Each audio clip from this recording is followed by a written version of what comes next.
Welcome to Psych Impact for another video. Today I would like to talk to you about the difference between the logical rational sphere and the emotional sphere. Now, the first distinction that's worth discussing is that whatever the logical rational sphere rejects, the emotional sphere really likes, okay?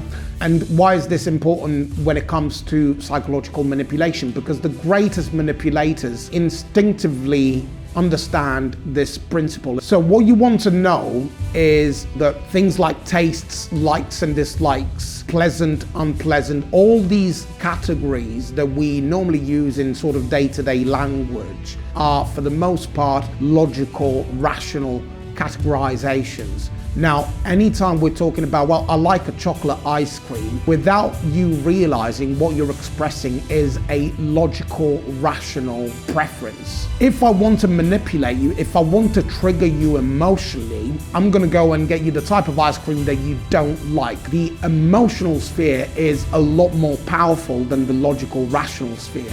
The reason for that is that evolutionarily, that's the way the brain is designed. You need to be able to be much more responsive emotionally as opposed to logically and rationally.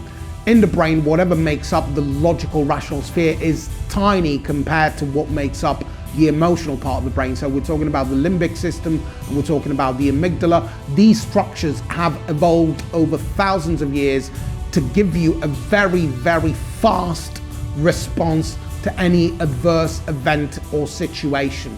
Whereas the logical rational sphere has evolved much more slowly, it's much more recent, and we're talking about neocortex for that reason, and therefore it's a weaker structure. Now, we mainly operate from the logical rational sphere, but actually all the decision making, all the sort of meaning making happens emotionally. If I can trigger you emotionally, I can exert a certain level of control over your emotions. We're going to use a very cool symbolic conceptualization for what we're talking about, this distinction between the logical rational mind and the emotional mind. And by the way, these terms are interchangeable with emotional sphere and logical rational sphere. The symbolic representation that we're going to use here is the passage in Genesis chapter 3. The serpent goes up to Adam and Eve, and they're actually in this place called Garden of Eden. Now, they're in total bliss, okay? Nothing is lacking. And a very successful manipulation is going to be based on making you think that you actually lack something even if you don't. That's exactly what the serpent does with Eve.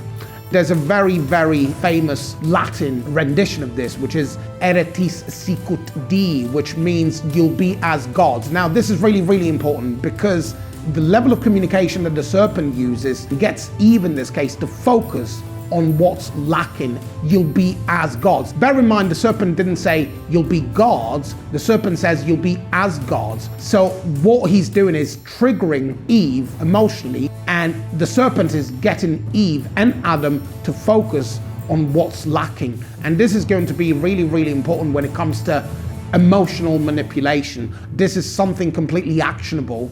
You're already going to be able to experiment with this. So let me come back to you in the next video. For now, I think I've overloaded your brain, your logical, rational sphere more than sufficiently for today. So let's stop here. I'll catch you in the next video.